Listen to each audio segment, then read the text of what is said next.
The biggest challenge with the Elegant Universe was that the subject matter was focused on ideas about the world that are hypothetical, interesting, well-motivated, but completely mathematical. There's nothing to point the camera at most of the time to illustrate these ideas, which at first was certainly intimidating for a lot of the team who had come from the TV side of things, and they were far more used to being able to go, say, to a particle collider and film something, or go to an observatory and film something. But in the end, I think it provided us a wonderful opportunity to take people to a place that they couldn't go to in any ordinary mode of travel. So the program took them to the realm of the very, very small, took them to the realm of the very, very big, and through the descriptions hopefully gave people a sense of the scientific challenges and opportunities that these ideas are presenting us.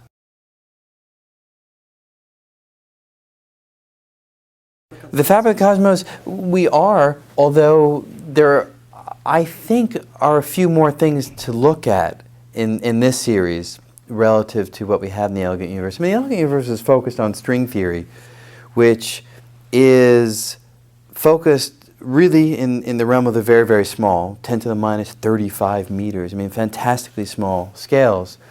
And of course, the idea was, and the idea is, that the math and theories that we put forward in that tiny realm do matter on the scales of stars and galaxies in the universe, so there's a link between them. But the focus is really in the realm of the small. In Fabric of the Cosmos, we have one program that's focused upon the multiverse, which is the possibility of other universes. That's pretty big. You know, we have a program focused on time, the nature of time. And time is an idea that many of us have an intuition about. So one can start by focusing the camera metaphorically on that intuition and then show how science either agrees or doesn't agree with our standard intuitions. We have another program on space and another program on quantum physics. So the quantum one certainly enters an unfamiliar realm, but not quite as unfamiliar as string theory. So I like to think about Fabric of the Cosmos as a program where it is more startling than the Elegant Universe. Because the Elegant Universe, nobody has a preconceived notion of string theory. You're just, you're teaching somebody something new about the way scientists think, but you're not breaking down a lot of thoughts about how the world actually is. Fabric of the Cosmos, the idea is to break down people's ingrained sense of what space and time are and present a new picture, and that's more startling.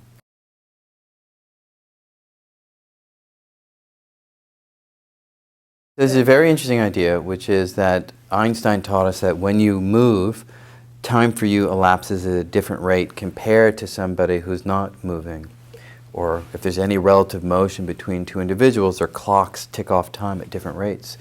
And one of the things that I emphasize in my book, which is well known to scientists, but somehow I've never found it really communicated to the general public, which I think is a very unfortunate thing because it's one of the most mind-bending implications of Einstein's ideas, which is that if two people are very far apart in space, and let's say their clocks are synchronized, they're perfect, they're both reading 12 noon, as one person moves at an even modest speed, not near the speed of light, you don't need that. If they're far enough apart, if some person moves at a modest speed, the things that they would think are happening at a given moment throughout the universe, their mental image of reality would include things from your past or your future. And it's not as though they can actually see the past or see the future per se, because they're too far away. It would take so long for the light to travel to reach them.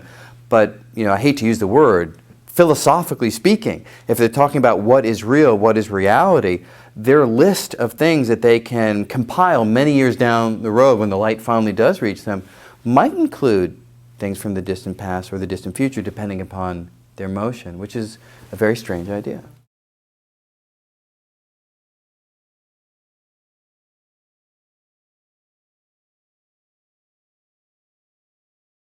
We are within a culture that is completely accepting of ignorance of science. To some, it's even more than just accepting. It's almost a badge of courage that one is willing to put science to the side and just look at the things that really matter to life, the humanities. And what's striking to me about that is that when you really engage with science at a deep enough level, you recognize that it does affect your life. It does affect the way you see the world. It does affect even where you place meaning. And it's that side of science that we have neglected. Scientists, I think, have neglected to communicate that, and certainly our educational system has completely avoided it. Our educational system in science is focused on get the answer, learn the facts, and reproduce them in an exam. Not to say there are some spectacularly creative teachers, but by and large what our educational system is about is not those creative teachers. It's about testing a certain body of knowledge. And that's really unfortunate, because when you see science for what it is, this way of really engaging with the universe in a deep way, you realize that yes, it's important to get the right answer, but that's not what science is about.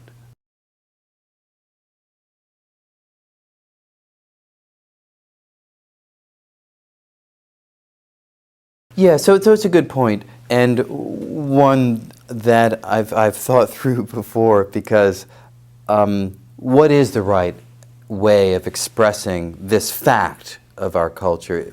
Is it fair to say that people say know of Beethoven, but they don't know of the individuals that I picked, which was not Einstein. It was, Pauli, Dirac, and Schrödinger. Yeah. And there's some truth to that, but what I would take a step back in and say, when it comes to science, if you remove Einstein, and let's say you remove Hawking, even that's debatable, but let's just, if you remove two people, at least in sort of, let's just say physics, which is a pretty important area, I don't know that people can say anybody else.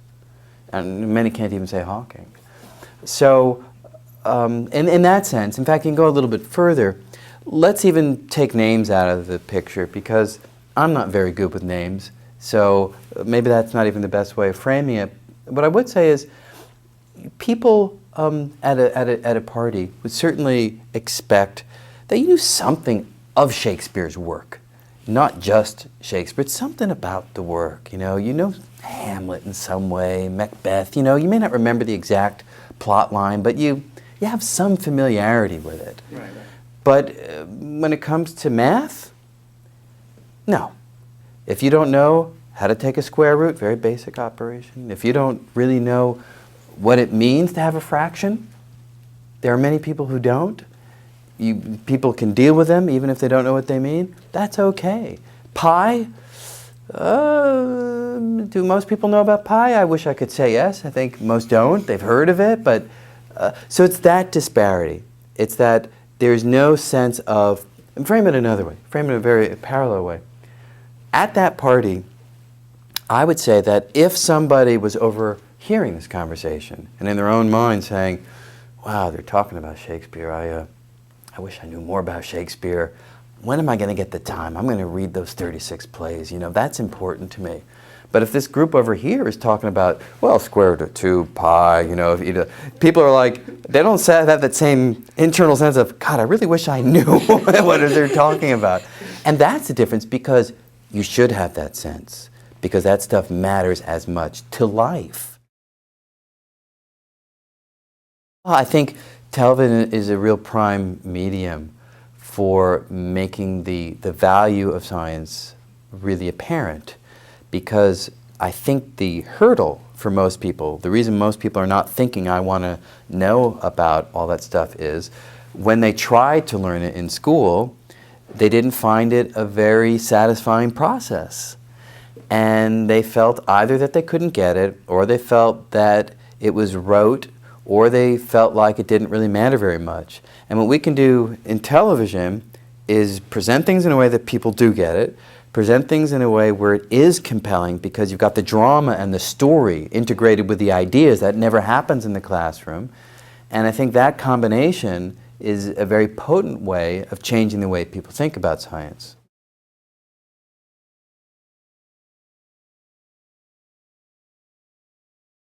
Well, it is hard. I mean, if you listen to a conversation between scientists in a certain context, the words elegance and beauty will crop up now. It's not like we're all standing there saying, oh, that's a beautiful equation. It's not like we're doing that all the time. But when you reflect back, say, on the big discoveries like Einstein's general relativity, you put Einstein's equation on the blackboard, and it's breathtaking.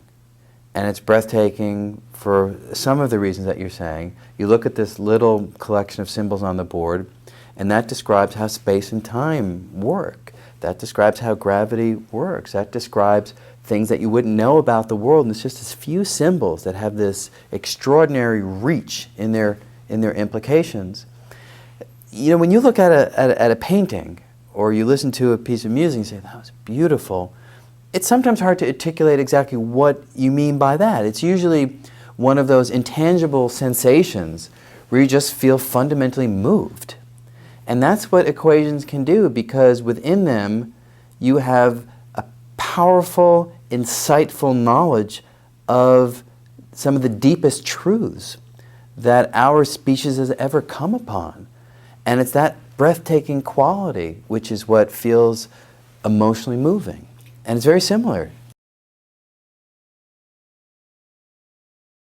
It's an interesting thing. So to what extent can you use elegance and beauty to adjudicate truth?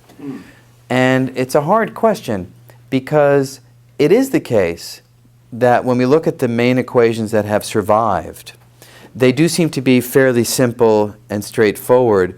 But the thing is, many of them were not formulated initially in a way that looks so simple and straightforward. Oftentimes, with hindsight, one finds a way of reframing equations, reframing ideas, so that post facto, they feel very tight and very elegant. You know, Maxwell, when he wrote down his equations, which are, I would call, quite elegant equations in the way we look at them today, but the way he wrote them down in the 1800s was pretty clunky. It's pretty clunky. And now, with new found ways of thinking about and mathematical structures that existed that he might not have been making use of, I can write down Maxwell's equations on the blackboard in 1, 2, 3, 4, 5, 6, 7, like 8 symbols. One line, one equation, 8 symbols. And that's all of electricity and magnetism. You know, I should probably double that number for the other set of equations, but you get the basic idea. Right. So I'm always reluctant to say yes. If it's ugly and clunky, it's wrong, because it could start out that way and then be developed into something that's beautiful. The other thing that strikes me is, I don't know to what extent our aesthetic judgment winds up being influenced by the things that experiment shows to be true.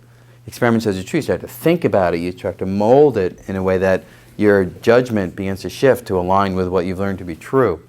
So I would say that intermediately, when we're working on something, if it's starting to feel contrived and clunky, gut sense is, try to find another way.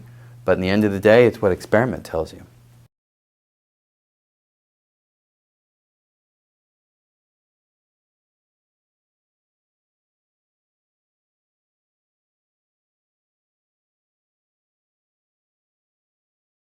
Yeah, I think that sensation comes from spending too much time with a Windows operating system.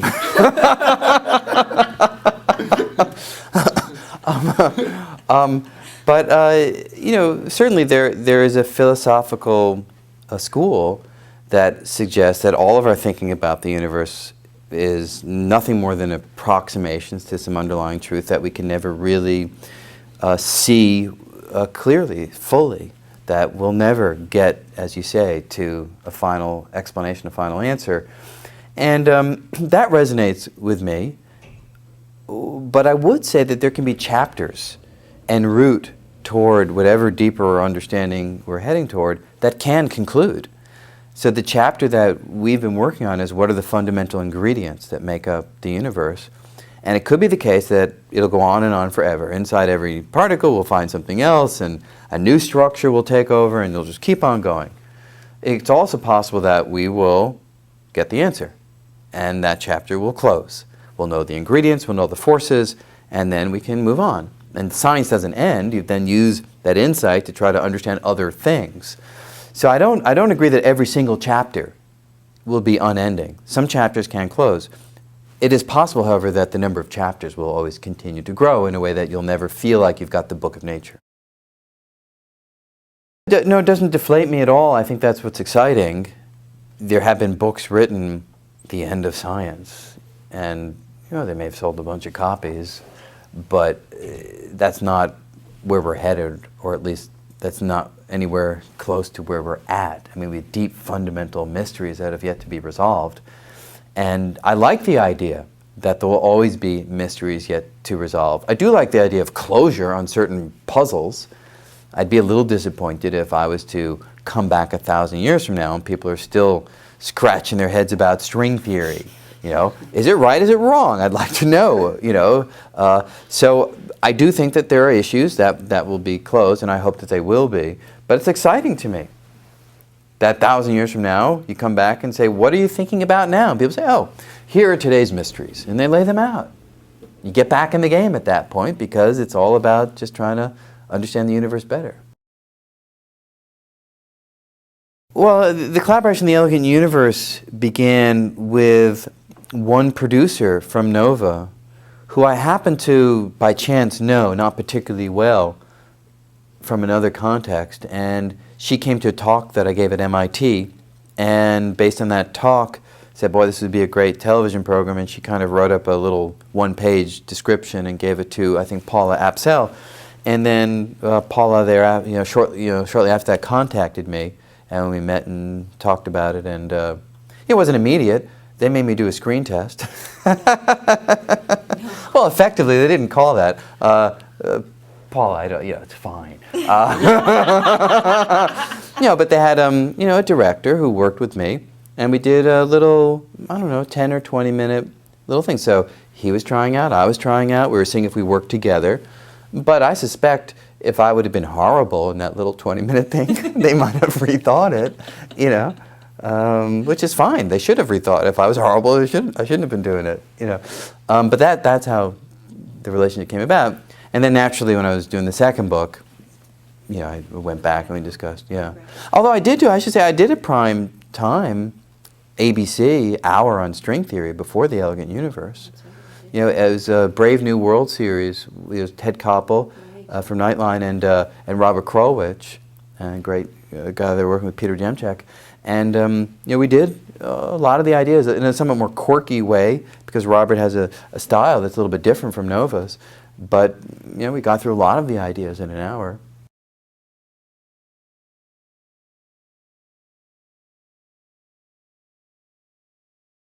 I would do it regardless. I do think that the importance of getting the idea of what science is out to a broad audience is increasingly important. But I would say, and this is perhaps not how many people may disagree with this, I'm not that troubled by what happens in any given historical era. I have utter confidence that science will prevail in terms of its worldview. And which doesn't mean that I don't think it's important to combat assaults on science. Yes, I think it's important. But I have colleagues who are really afraid of saying certain things in public that perhaps might feed one side or the other. And my view is, you know what? There is nothing to be afraid of in the long term. And I think that's how you need to ultimately think about these things, because in the long term, science is the only rational way of evaluating what is true in the universe. It doesn't mean that other approaches don't yield other kinds of human insights that people will find valuable. So, there are colleagues in the scientific world who you know well who are really anti-religion. I'm not. I feel like if it serves your purpose, great. When you start to enforce it on others, when you start to use it, then it catches my attention in a different way. But no, I'm not anti-religion. In fact, they may be right, I'm willing to say. I don't think so. I don't see any evidence that there's some divine being behind all this. But who's to say? At the same time, I would say the moon could be made of cheese. I've never been there. So I have a very open mind as to what possibly could be true. I really do have this utter faith in science. Just to give you an example, we have this thing called the World Science Festival that we do. And we had a program in the last 2 years called Science and Religion, where we had an interesting, roll up your sleeves conversation between, scientists and those who come from a more theological perspective, and the audience found it very interesting. And I spoke to people in the audience where one kid said, I've been brought up in a religious tradition, and this conversation has really caused me to think about things differently. Great. And there are others, I'm sure, who flip the other way based on what somebody on the stage said. I think that's a great conversation to have. I've got colleagues who are saying, what are you doing? Why are you having religion in a science festival? You are staining science by virtue of having that kind of... And my view is, what are you talking about? There's no conversation that science should say, I won't have that conversation. There are some that won't be interesting, to have a conversation between, a scientist and somebody who's interested in astrology. Not particularly interesting. You can have it. I'm not afraid of it. I don't think an audience would find it particularly gripping, and that's why we wouldn't have it in the festival. But people do find it gripping to have these two ways of thinking about the world, have a conversation. I'm not afraid of that. Some of my colleagues are.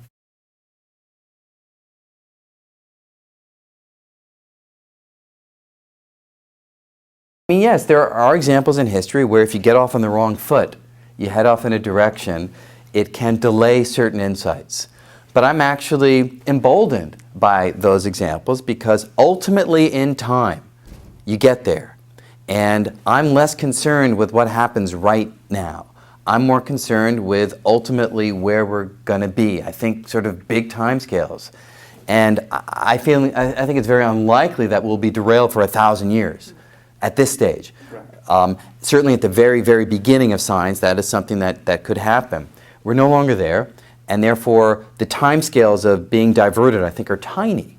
1,000 years back then, sure. Now, a week, a month, if somebody put, to me it's ludicrous to really think that somehow science is going to be derailed by these kinds of conversations.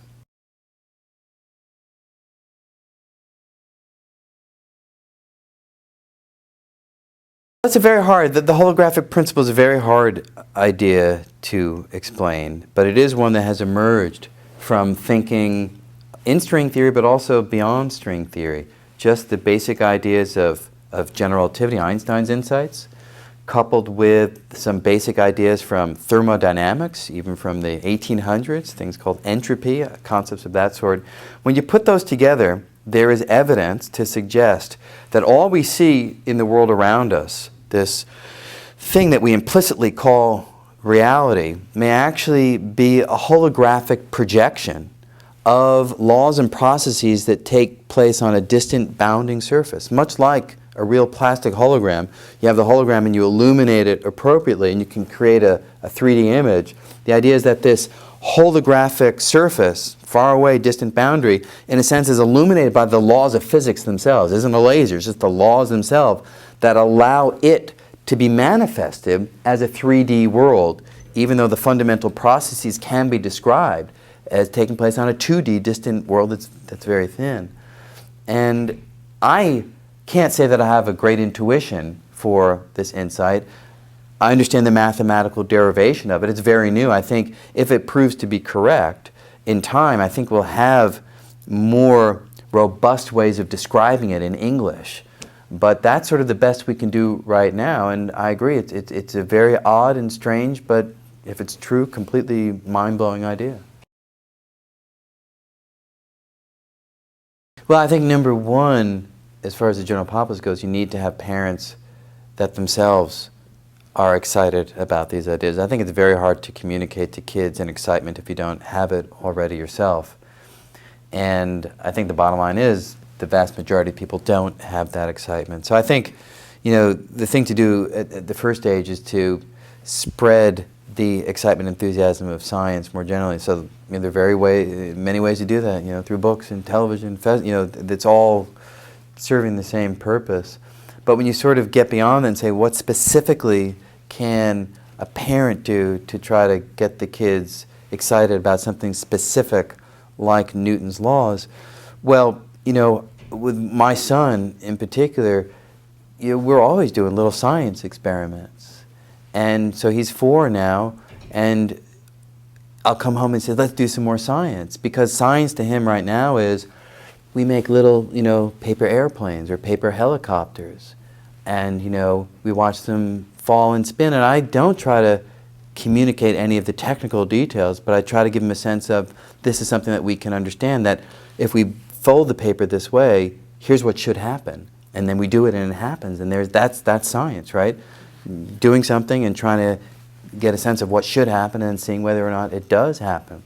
And our failed experiments, we've had them, and we've tried to do the standard, volcano experiment, and sometimes it's worked well, sometimes it hasn't. We haven't put the right mixture in, so just to get that sense of, yeah, you can understand the world at a level that goes beyond mere appearances. And I think once you get there, I think it's easier than to take in the technical things later on, like F equals ma, Newton's laws, and things of that sort.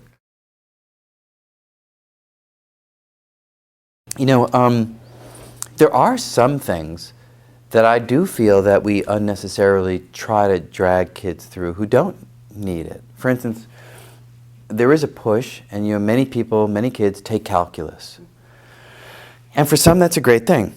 And often you'll talk to people in education, mathematicians, and they'll say, it's not so much the calculus, it's really the way of thinking that learning the subject is about. And if it's about the way of thinking, I don't know that a year of calculus is the right way to do it. I think that a week or 2 of calculus to get the basic thought process across is enough. But then I think really talking about the big themes of science, to really give kids a grounding, not in how to take a derivative and do an integral, but rather really understand, what is the genome about? What are the possibilities? We talk about the genome. How many people even know where genes sit, really? Yes, you may have studied it and you forgot, but what is the big picture? Or cosmology, or quantum physics? What is the nature of the quantum world? That's, I think, you can do the scientific process within those big themed ideas too. And going through the details of calculus for some kids is not the right, even very smart kids, advanced kids, it may not be the right thing to do. I did take acting classes, but never to act. I always took them because I liked going someplace that was very different from what I was doing in my work. So it's funny, I remember I was at the Institute for Advanced Study in 1992 at Princeton, and I'd come into the new school that had an acting class. I remember the first class, we sat around the room in this big circle, and everybody was asked to say, why are you here? I'm here, I want to do commercials. I'm here, I want to do theater. I'm here, I want to do film. So it was, to me, it's like, I'm here. Well, I do physics, and I thought it would be kind of fun to do this, It's a very different reason for being there. And so it was never aiming toward technique, and I didn't really get any technique. It was really just a place to clear your head in a very different way.